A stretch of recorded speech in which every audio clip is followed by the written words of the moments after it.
Today I wanted to talk about loving your body, loving yourself, and the importance of being able to do both of those things. I read yesterday that 60% of us are not happy with the way that our body looks.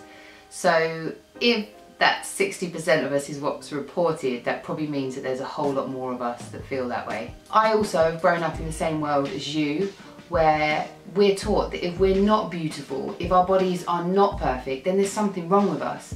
We're taught that if we don't fit into that aesthetic mould, then we need to somehow fit into it, because otherwise our lives are doomed forever. If that is the way you look at it, you're never ever going to quite reach that place of fulfillment, and you're never ever going to actually love yourself, because there'll be something else, and then there'll be something else, and then there'll be something else, and then guess what? Age will catch you, and all that stuff you've done before and you thought you'd worked it all out, all of a sudden it will all start changing, and whatever you've worked out won't work anymore. And then you'll be back to square one. Now is the perfect time to realise how amazing you are, how amazing your body is, and the power that you as an individual have. When you use that power as an individual, you not only change your world, but you change the world. And that is truth. When my sister died, I was in a place where I was miserable, I was unhappy, I hated life, I hated myself, I hated my body.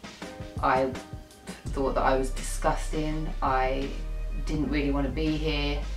I was just so miserable and so unhappy. I decided that I couldn't be unhappy anymore, that I needed to try and find a different way to be, that if I was here on this earth and my sister couldn't be here, that while I was here I was going to try and be as happy as I possibly could.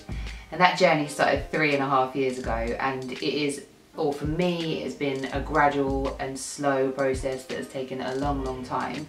But I can finally say that I am starting to feel better about myself, that I just don't care so much anymore. I feel free, I feel relaxed, I don't constantly feel like this all the time because I think people are laughing at me, or or looking at me, or thinking something's wrong with me. What I've learned I really want to share with other people, because I don't want people to feel like that. I don't want anyone to ever have to sit in their room and feel the way that I felt about myself. So if by sharing this I help one person, then that will make sense.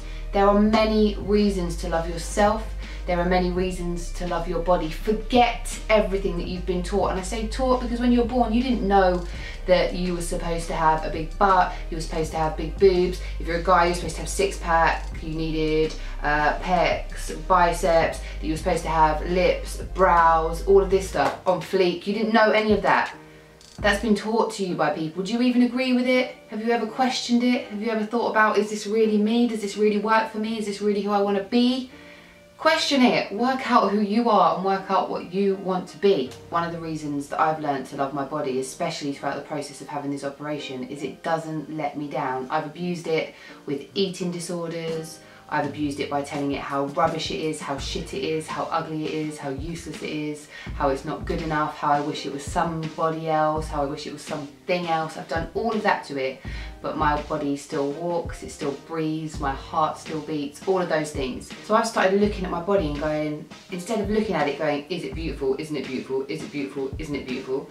I've started going, hold on a second, it is beautiful because it allows me to do all of these things. This body's great. My feet, I used to hate my feet, but now I think feet, these are things that allow me to run, they allow me to walk, they allow me to go travelling, they allow me to go and meet my friends, they allow me to go and learn, they allow me to go to work. My feet are fucking amazing. You have to stop looking at things as items of beauty as we've been taught to do, and start looking at them for what they actually are, and be grateful for them, be thankful that you've got them. Another reason for loving your body and loving yourself is because it feels good. And isn't that what we all want? Don't we all want to feel good? Don't we all want to feel happy? It's like, if you wake up in the morning and somebody is at the foot of your bed and they're going to you, you are shit, you're worthless, you're nothing, you look like shit, look at you, you're disgusting. oh my God, no one is ever gonna love you. You are awful, you're horrible. If you have those thoughts in your head from the moment you wake up throughout the day, you are that person standing there telling yourself over and over and over and over and over again that you are nothing. You're exhausting yourself. You're doing that to yourself. No one else is doing that to you. Alternative, you wake up in the morning and someone's there and they go, hey, good morning, look at you, you look beautiful today. Oh my God, you are absolutely stunning. You can go out there, you can do whatever you want, you can take on the world, you can challenge the world, and you can be whoever and whatever you want. Be that person for yourself. And it's not as easy as going, oh, just flick the switch. For some people it may be, but for most of us it's not. It takes a long time of practice, of retraining those thoughts. But that isn't down to anybody else. That isn't down to a man or a woman coming into your life and telling you that you're amazing. That isn't down to you getting the job you want and then you'll be like, oh yes, finally I've done it, I'm amazing. That isn't down to you being able to get the right outfit, the right shoes. It isn't down to any of that. It's down to you in here to change those thoughts. It starts with you. Stop looking out here, start looking in here. You have to support yourself. Don't start tomorrow, don't start in a week, don't start after you come back from holiday. Start now. And let me tell you this, why should you start now? Because now is all you ever have. Let that sink in. Now, that's all you ever have. How does that work? You can think about the past, but you can't go there and you can't do anything about it. You can think about the future. You can't go there and you can't do anything about it. So all you ever have is now. Now. Now. So take action now if you want the future to be different. Take action now so you don't repeat the past. Now is all you ever have, so make sure you use it. Love yourself and love your body now.